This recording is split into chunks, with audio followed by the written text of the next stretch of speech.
September 18, 2023, news was released that shook the usual tranquility of the town of San Jose del Cabo in Baja California Sur, Mexico. This place, chosen by tourists thanks to its pleasant beaches and its natural charm, was not used to being the scene of violent situations. That Monday turned gray when Dr. Ali Jasael Suarez's co-workers. They were worried because the young woman didn't attend the clinic, like every morning. Alarmed by her unusual behavior and the lack of response to persistent phone calls, they decided to visit her house to ensure she was okay. Inside, they encountered a horrifying scene. The 31-year-old doctor dedicated her days to saving lives but had lost her own under tragic circumstances. And that was not all. In addition, her body had been placed inside a suitcase and abandoned on the bed, leaving her in plain sight. The police authorities were alerted to the discovery of the body and immediately began the investigation to find the person responsible for the crime. The media broke the tragic news. The damage that the loss of Ali Jasael caused to that city escalated nationally. The streets of Mexico began to be occupied by people who, united by indignation and pain, came out to demand justice. The case of Dr. Ali Jasael Suarez achieved enormous relevance in the country because her case demonstrated that danger is everywhere and can invade even the security of a home.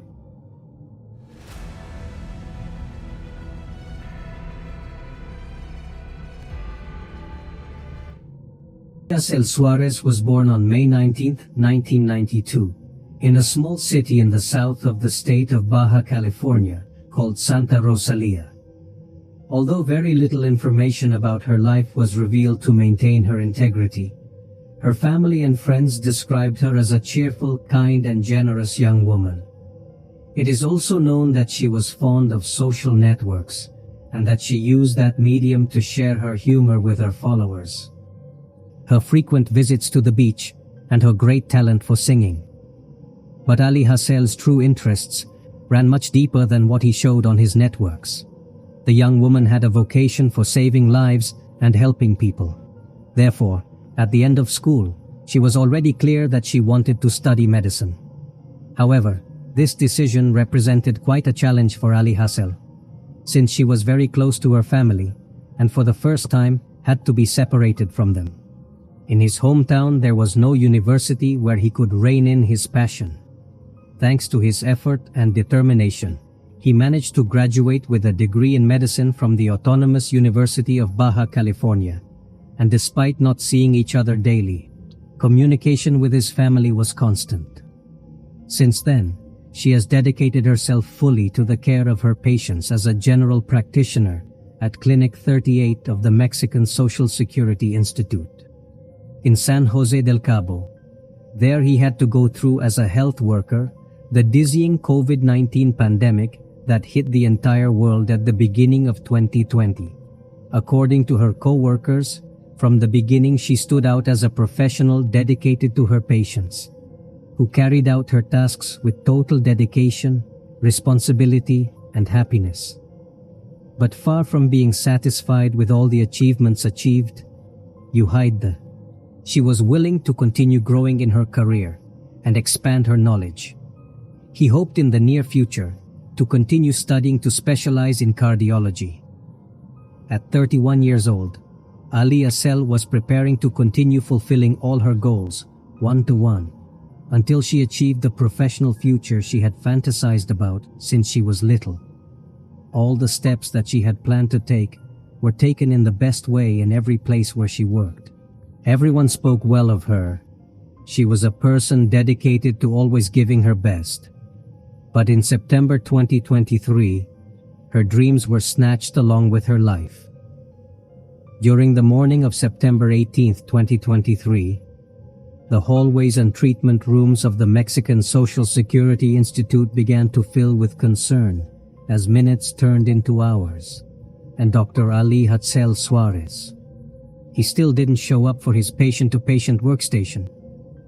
Her companions tried to reach her by telephone, but each attempt was in vain. Alias. He did not respond, and that was not his way of handling himself both personally and professionally that drew attention. When the situation became untenable, some of his colleagues on duty decided to end the worry and intrigue by going to his home. They arrived around 3:30 p.m. They knocked on the door, but once again the doctor didn't answer, but they didn't give up. They were determined to find her friend. As they pushed open the front door, they noticed that it was not locked. With a key and without much effort, they entered the house and went through every corner looking for her. Upon arriving at the room where Elijah slept, they discovered the worst thing on his bed inside a suitcase. That was the body of the young doctor. Shocked by the condition of their friend, they immediately called the police authorities to notify them of the chilling discovery. This is how, from the Attorney General's office of the state of Baja California Sur, around 3:50 p.m., they received the urgent call. They had found a female person lifeless in an apartment located on Tomas Ruiz Villa and Oceanografia streets in the Guaymitas neighborhood. Before 4 p.m., municipal police agents were present at the scene and notified the public ministry to open the investigation folder. It was crucial to find the person responsible for the terrible murder as soon as possible. The blows to her body made it clear to the naked eye that the young woman had faced an extremely violent attack. But following protocol, the first step in the investigative process, it was to send the victim's body to the forensic medical service, where the corresponding necropsy was performed. The results allowed investigators from the State Attorney General's office to know that prior to being completed, the young woman had also been a victim of abuse. On the other hand, the autopsy determined that the cause of death was mechanical asphyxiation caused by strangulation, and meanwhile, an exhaustive inspection was carried out at the young woman's home to collect possible clues that would lead them to the person responsible for the crime. They then discovered that a relevant object was missing: the victim's cell phone. Another important observation by investigators was that the entrance door was not forced, which made them think that the murderer was a person who knew the victim. They then began to take testimony from Jasael's close environment, although, as usually happens in cases like these, the first to be identified as a suspect was a young man with whom the doctor maintained a sentimental bond. The media identified him as Javier N. Although the suspect was previously arrested, the authorities had no incriminating evidence and had to release him. Fortunately, this stumbling block did not hamper the investigation. On the contrary, the officers took a transcendental step thanks to the access of the security cameras that captured the movements in the vicinity of the scene of the incident, managed to obtain images of the real suspect and reconstruct his steps.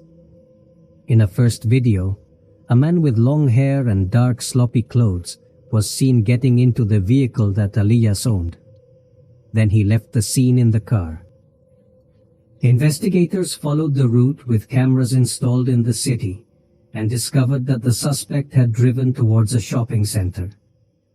Once there, he stopped at the deciliter, got out of the car, and to an ATM. He then withdrew money from Jasael's account using the young woman's card. Evidently, during the ferocious attack, he had also forced her to confess her banking code.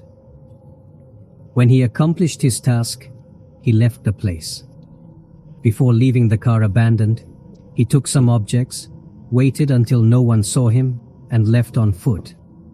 The criminal was discovered thanks to his clumsiness. The ATM camera revealed his face from the front, and he was immediately identified as Martin Heriberto N., a 24-year-old man. With these tests, the authorities managed to achieve an arrest warrant against this subject, according to the Mexican Social Security Institute of Baja California Sur. The alleged perpetrator of the crime of Dr. Ali Jasael was arrested on the night of Friday the 22nd, 4 days after the discovery, a few meters from his home. The institute explained that it was the Attorney General's office that captured the doctor's attacker. He is already detained, but there is a legal procedure where the Attorney General's office has to provide the judge with the necessary elements so that the arrest warrant can be granted, reported the governor of Baja California Sur, Victor Castro Cosio. In addition, the investigators requested a search warrant to enter the detainee's home in search of more evidence that incriminated him. As soon as the judge authorized them, the detectives toured the place and discovered, among other evidence that was not revealed, that the victim's phone was there. Martin Heriberto N. was sent to the public cells of the Public Security Directorate of San Jose del Cabo and placed at the disposal of justice. He was ordered preventive detention, and investigators were given 6 months to collect sufficient evidence to bring him to trial from the arrest of the alleged murderer. And the review of the device that belonged to Jasael came to light. More details of the heinous crime. Thanks to the intense investigation, it was learned that on the evening of Saturday, September 16th, the young man had met a friend for a walk, taking advantage of the fact that he had some free time over the weekend. First they were at a cantina named Low Bruin, and then they visited a bar on Centennial Street called The Stream. After a few hours and considering the night closed, each returning home by different means between the early hours of Sunday and Monday, Alijas was ordered food through a delivery application. The delivery man left his order and left. A few minutes later, Martin Heriberto knocked on the door, and as soon as the doctor opened it, he pounced on her to abuse her, murder her, and rob her. The reconstruction of the incident was reported by the head of the Attorney General's Office of the State of Baja California Sur, Daniel de la Rosa Anaya, through a press conference that took place on September 25th. Among his statements, a story was revealed that further fueled the indignation of the population. According to the authorities, the alleged attacker knew Dr. Martin Heriberto. Not only did he live in the apartment next to the young woman's, but he had also worked as a stretcher bearer in the same hospital as her some time ago. Another important fact that became relevant thanks to the testimony that a woman shared through her Facebook account was that years ago the murderer had been reported for harassment and threats. The complainant stated that she and Martin had previously worked together, and she suffered constant harassment by social media chat. Faced with the lack of response, the young man created false profiles and insisted on contacting her. She reported that for 2 years she lived in fear that the subject would attack her physical integrity, since he sometimes threatened her by sending her photos of a firearm. In the messages, he assured that if he didn't want to talk in the right way, then he would talk in the wrong way. At that moment, the woman approached the police authorities to file a complaint, but did not find the help she expected. On the contrary, his motives were rejected. "I don't see any aggression. It's someone who's just playing block him." And it was the answer that the officers in charge gave her after the news of the crime of Dr. Ali Jasael Suarez. The woman decided to tell what she had had to experience years ago, when he came across this subject, because he considered that Ali Jasael's death could have been avoided if his complaint had been followed up. Since the doctor's body was found, numerous feminist groups, self-convened groups, and health personnel united to plan a series of protests in the streets of San Jose del Cabo to demand justice and the maximum penalty for the femicide.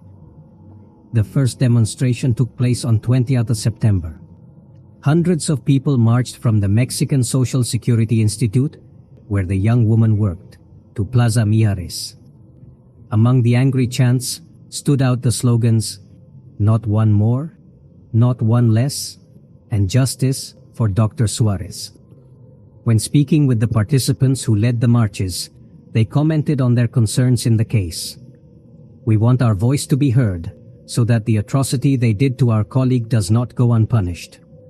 We don't want one more murdered in Los Cabos and all of Baja California Sur. The most recent march was May 19, 2024, to remember Ali Jasael Suarez. On her birthday, her relatives invited the population to walk in memory of the young woman. On the day he would have turned 32, the protesters moved from Cuauhtemoc Park to the Cathedral of Our Lady of Peace, where a mass was held in her honor at 8 p.m. On the night of a first of the doctor's brothers explained that the intention of the walk was to demand the maximum penalty from the authorities. The accused of the feminicide of his sister Martin Heriberto had an intermediate hearing the next day in the San Jose del Cabo Criminal Justice Center building, although the family. He requested maximum respect for the information that is leaked to the media because they want to maintain Ali Jasael's privacy, and because the investigation is still open. The authorities did not release more details about the case. Although the damage is irreparable and his loss irreversible, his loved ones expect the accused to receive the maximum sentence on all charges against him. Femicide by Dr. Ali Jasael Suarez was the second in Baja California Sur in 2023. The first occurred in the early hours of March 29th. The victim was identified as Montserrat N., 32 years old, originally from the state of Durango. She was murdered in a community center in the La Pasión neighborhood in La Paz. Subsequently, the murderer moved his body and abandoned it near a stream. The remains were located inside a vehicle abandoned among the bushes. The person responsible was identified as Cesar Omar N., who pleaded guilty and was sentenced with the benefit of reduced sentence, finally receiving a sentence of 30 years in prison. Femicides and violence against women are part of one of the problems that hit Mexican society the most and are far from going down. It is a problem that is growing more and more. The case of Dr. Suarez made it clear the murders can be avoided if the first complaints are followed through, but also that the